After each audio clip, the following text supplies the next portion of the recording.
Fresh blood. William Barrett, CEO of Summit Industries, smiled across the mahogany boardroom table. That's what this company needs. New perspectives, young energy. I sat motionless in my chair, the quarterly report I just presented still displayed on the screen behind me. Our best quarter in company history. Revenue up 32%. Client satisfaction at record highs. All under my leadership as Director of Operations. And I was being replaced by a 26-year-old who'd never held a real job in his life.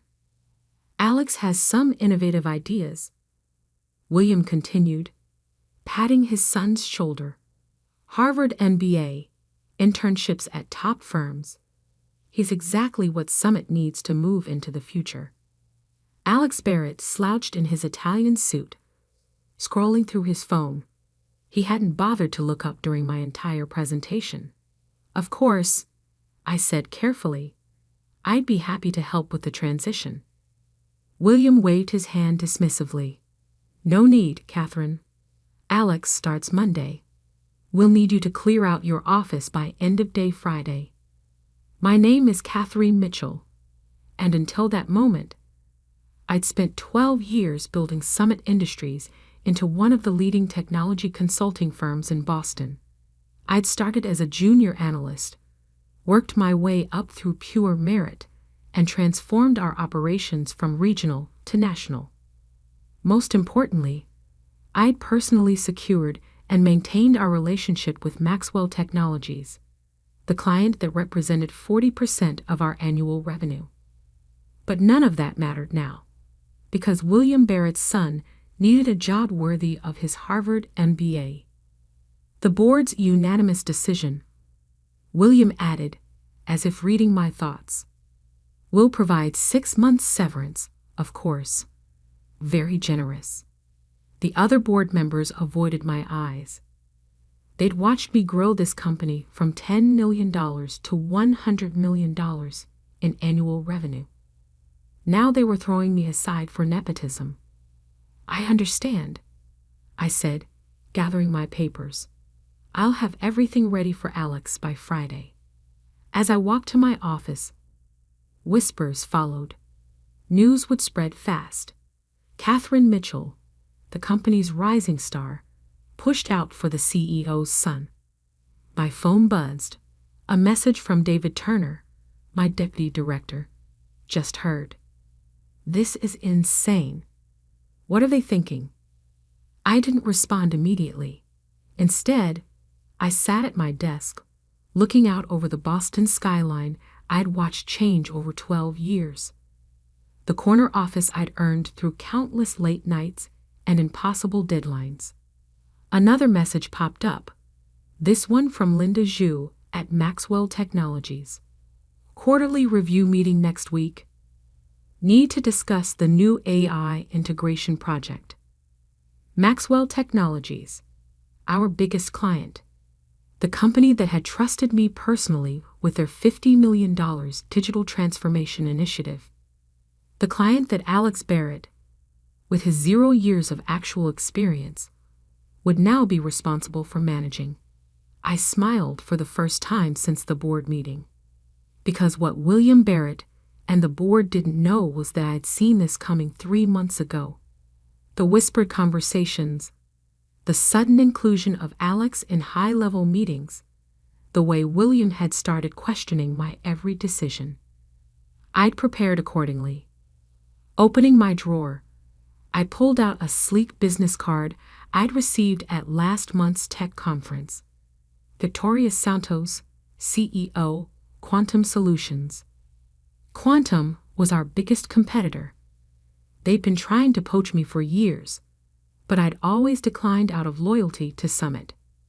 Victoria's latest offer had been different though, not just a director position, but full autonomy to build my own division. I kept her card, just in case. Now I pulled out my phone and dialed. Catherine. Victoria answered on the first ring. I was hoping you'd call. That position's still open. For you? Always. I heard what happened at Summit. Their loss is our gain. I looked at the family photos on my desk. Not personal memories. They were staged photos of the Barretts, which William had insisted every executive display. Time to pack those away first. When can we meet? How about dinner tonight? I have some ideas I think you'll find interesting. I agreed to meet at 7 p.m., then started methodically preparing for my departure. But this wouldn't be the typical executive exit, quietly disappearing with a severance package and non-compete agreement. No, Summit Industries was about to learn a very expensive lesson about valuing the wrong things. My phone buzzed again. Linda from Maxwell. Everything okay? Hearing strange rumors about leadership changes at Summit. Let's have coffee tomorrow, I replied. There are some things we should discuss. By evening, I'd filled 3 boxes with personal items but left all client files exactly as they were. Alex Barrett would need them, not that he'd understand half of what he was looking at. David appeared in my doorway as I was packing the last box. They're making a huge mistake, he said, closing the door behind him. The team's in shock. Nobody can believe they're replacing you with him. I gestured for him to sit. How's morale? Terrible. Sarah's already talking about leaving. Mike's updating his LinkedIn. Everyone knows if they push you out, none of us are safe. I nodded slowly. Keep me posted. And David? Don't do anything rash. Not yet. He understood my meaning, nodding slightly before leaving.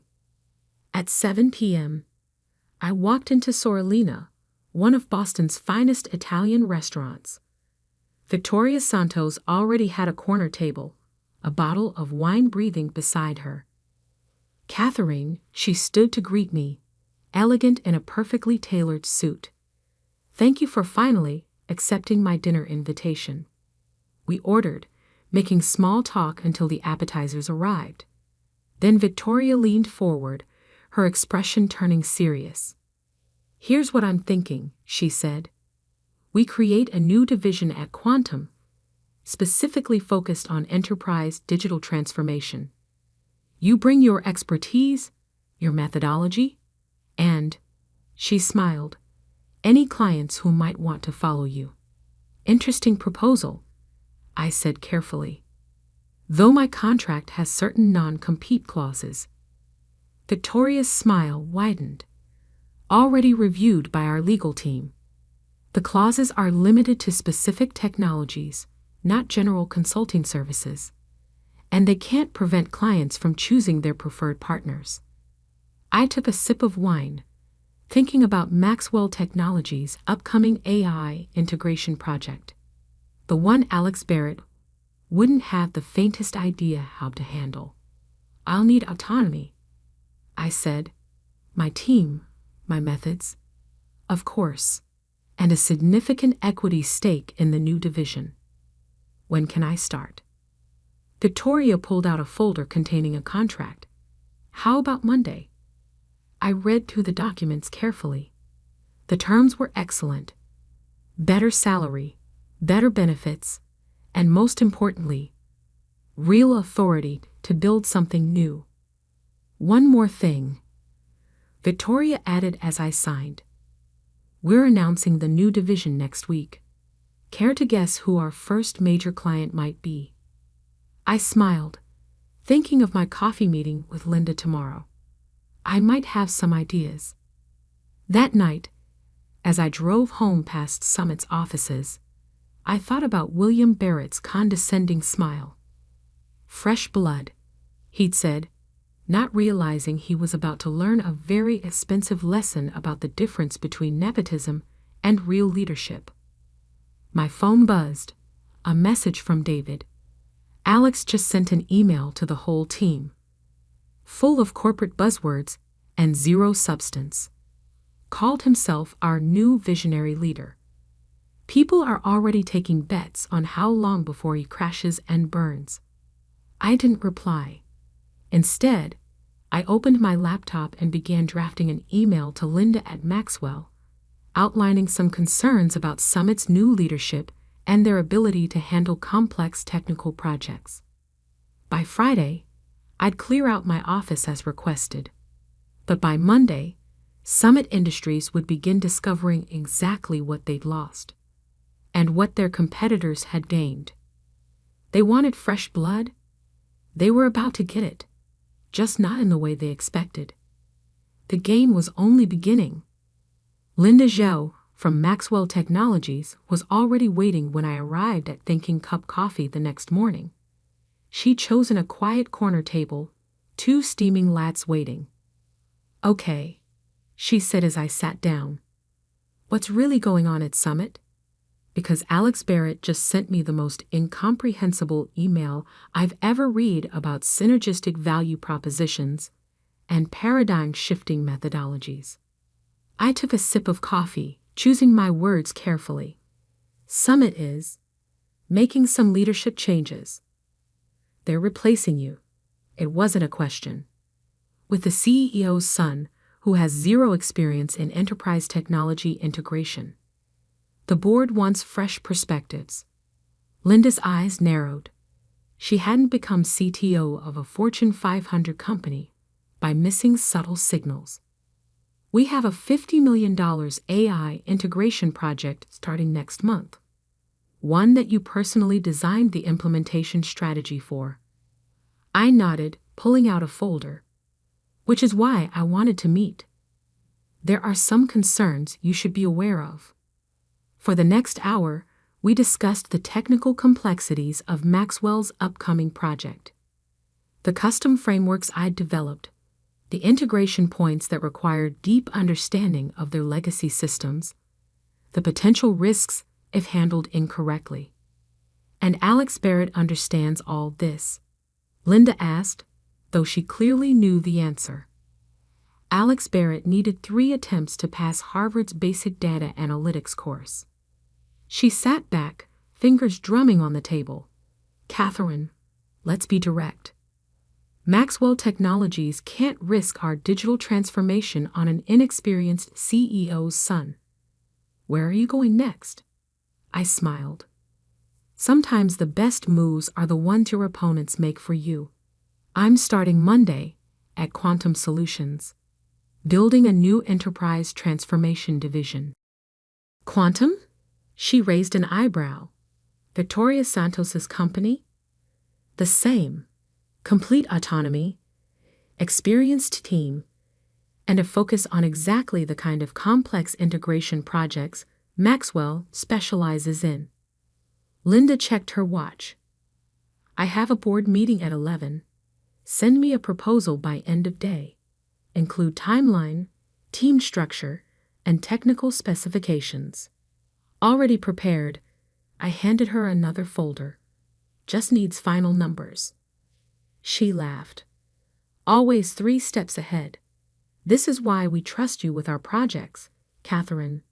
She stood to leave, then paused. "Summit's going to regret this, aren't they?" "Tremendously." Back at Summit, I spent the morning organizing files and preparing transition documents. Not that Alex would understand them, but everything needed to be properly documented for what would come next. David stopped by around lunch, closing my office door. Half the teams already updated their resumes. Sarah got 3 calls from recruiters yesterday alone. "Anyone talking to Quantum?" He grinned. "You tell me." "Word is they're expanding their enterprise division. Need experienced consultants." I kept my expression neutral. Interesting timing. "Very. By the way, Alex is holding his first team meeting at 2. Mandatory attendance. Want to bet how many buzzwords he fits into the first 5 minutes?" "I have more important things to do." I gestured at my packing boxes. "Like documenting 12 years of client relationships that he's about to destroy." The afternoon brought a stream of visitors to my office. Longtime colleagues stopping by to express their disbelief, share rumors, or just say goodbye. each one left with my personal email address and a knowing look. At 4:30, my phone buzzed, a message from Linda. Proposal reviewed. Board meeting went well. Need to discuss details. Dinner tonight? Before I could reply, another message popped up, this one from Victoria. Maxwell Technologies CTO just called. Well played, Catherine. Very well played.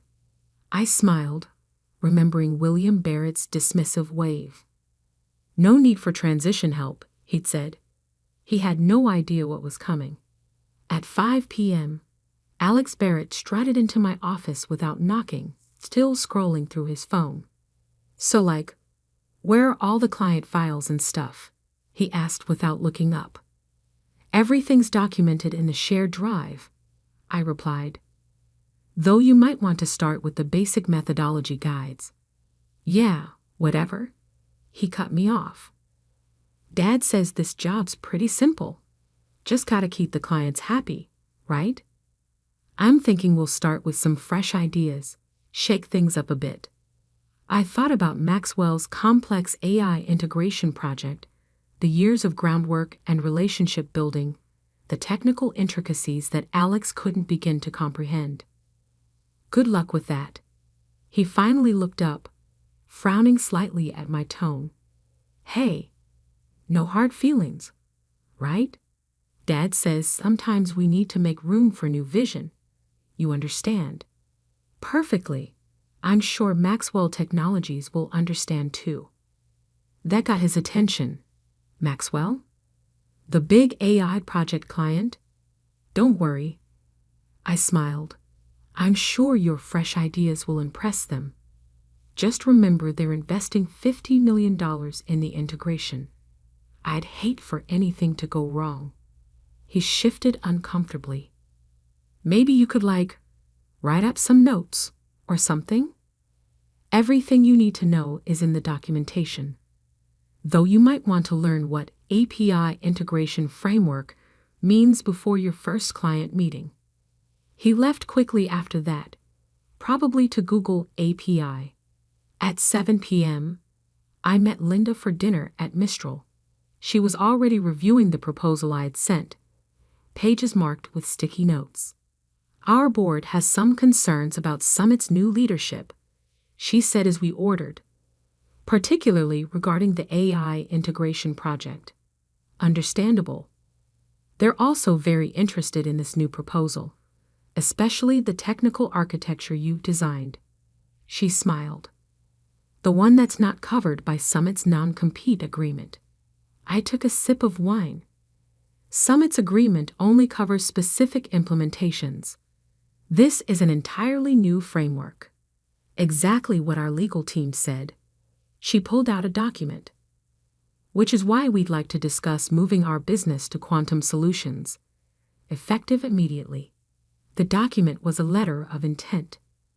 Maxwell Technologies would terminate their contract with Summit Industries due to material changes in project leadership and concerns about technical capabilities.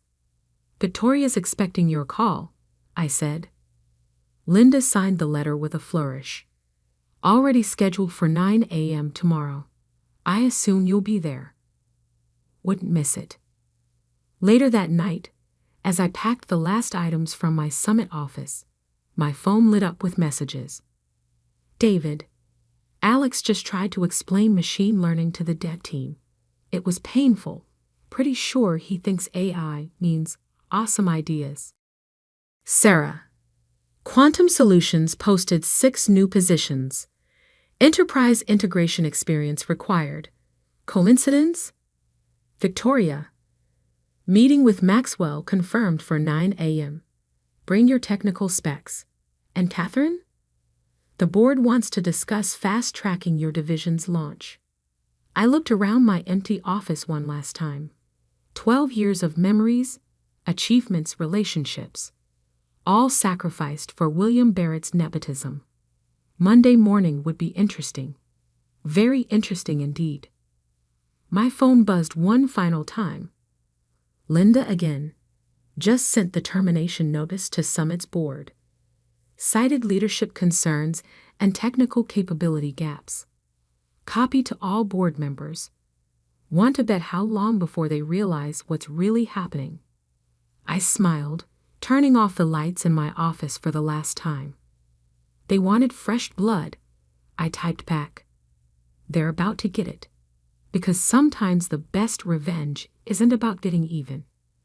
It's about showing exactly what was lost. And what happens when you value the wrong things. Summit Industries was about to learn that lesson the hard way. Monday morning at Quantum Solutions felt like stepping into another world. My new office, larger than the one at Summit, overlooked Boston Harbor. The morning sun glinted off the water, a fresh start. Victoria had already arrived, carrying 2 cups of premium coffee. Ready to shake up the industry? Before I could answer, my phone buzzed. A message from David. Total chaos here. Board called emergency meeting after Maxwell's termination letter. William Barrett looks like he's about to explode. Another message followed quickly. Alex tried calling Maxwell's tech team.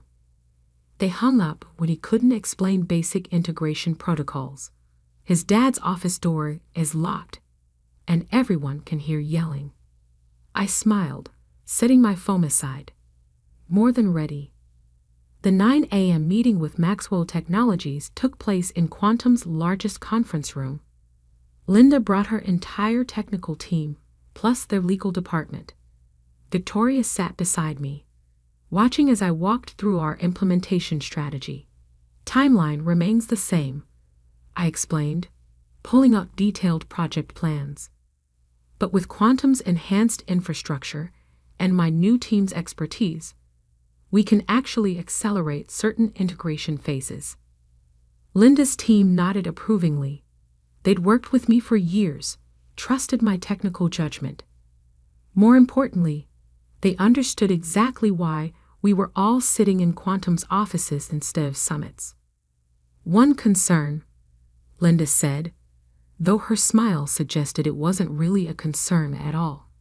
Summit's legal team is claiming some of this technical architecture belongs to them.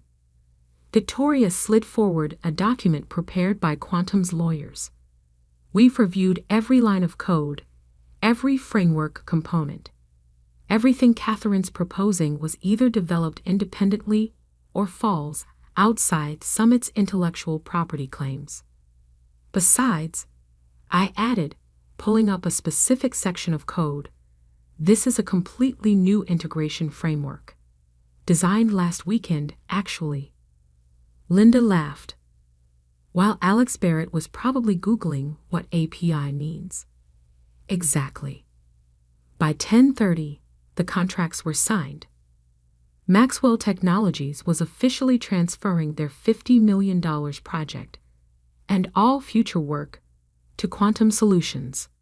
As if on cue, my phone lit up with a call from Summit Industries, William Barrett himself.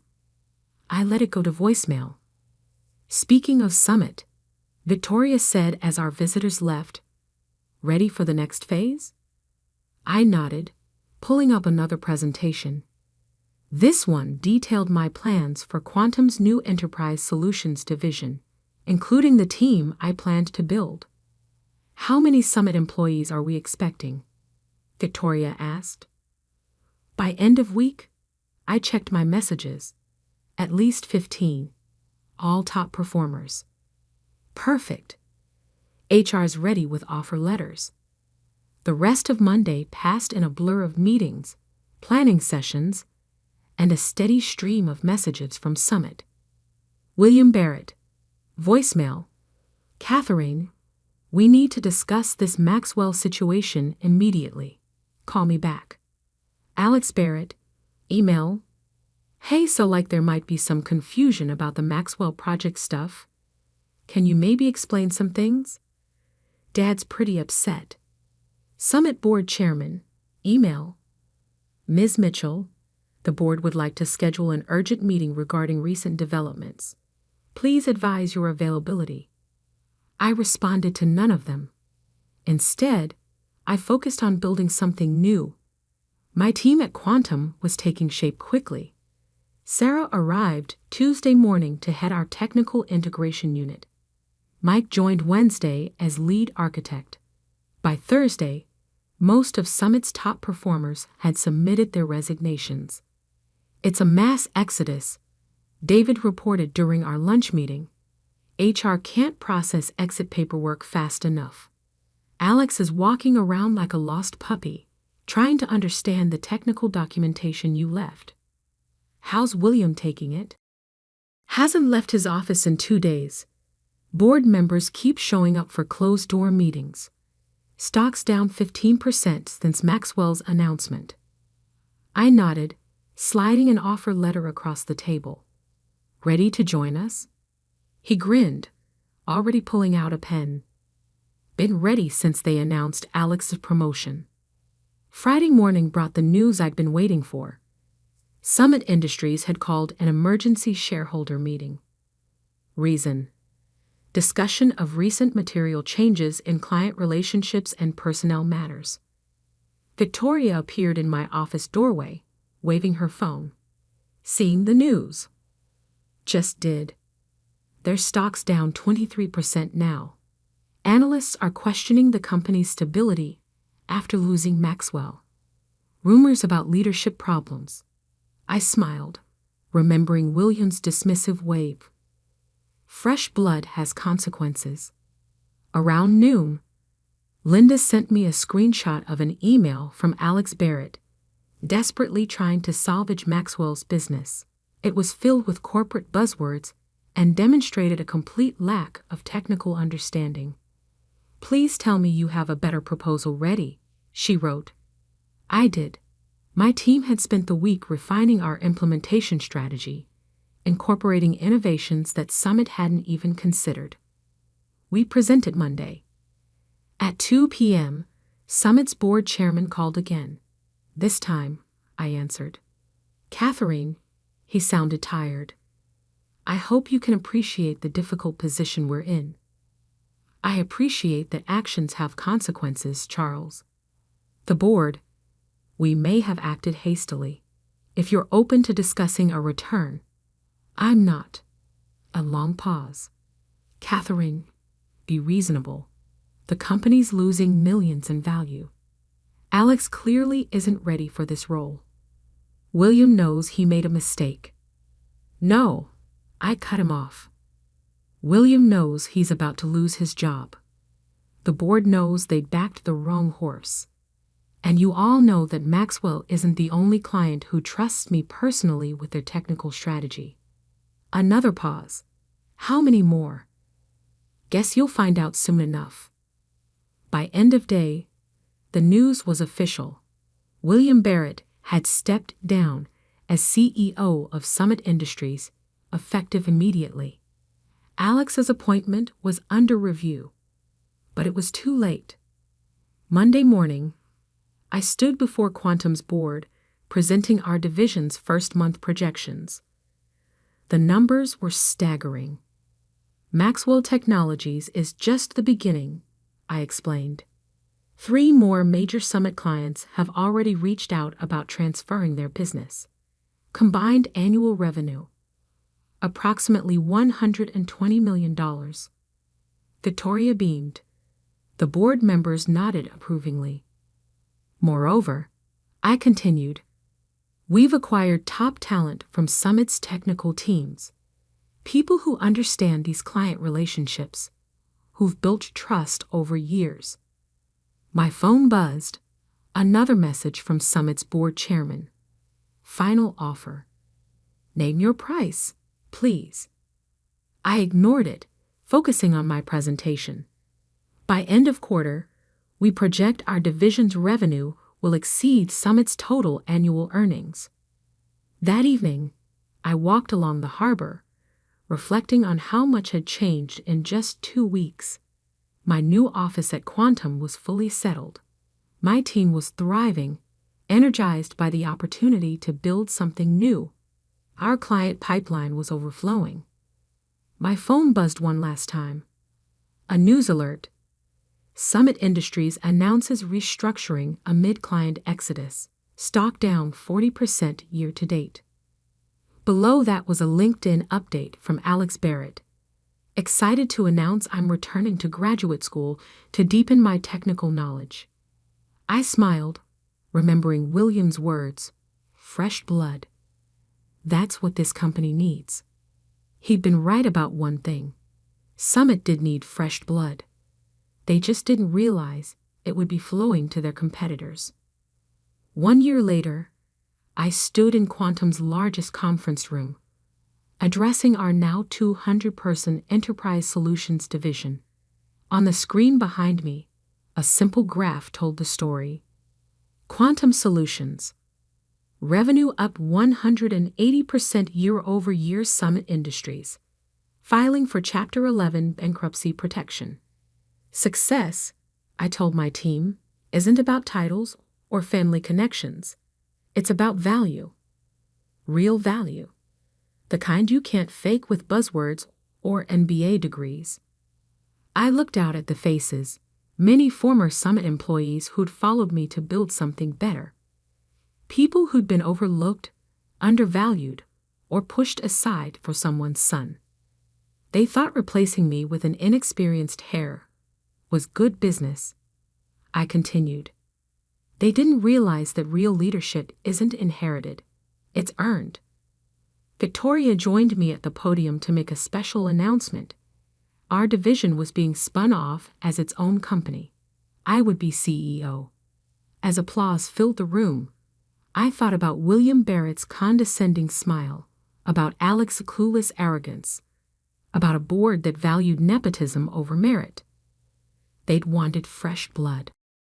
They got it. And the business world had learned a valuable lesson about the true cost of choosing the wrong leader. Because sometimes the best revenge isn't about getting even. It's about rising higher than your opponents ever dreamed possible. And we were still rising. They got it. And the business world had learned a valuable lesson about the true cost of choosing the wrong leader. Because sometimes the best revenge isn't about getting even. It's about rising higher than your opponents ever dreamed possible. And we were still rising.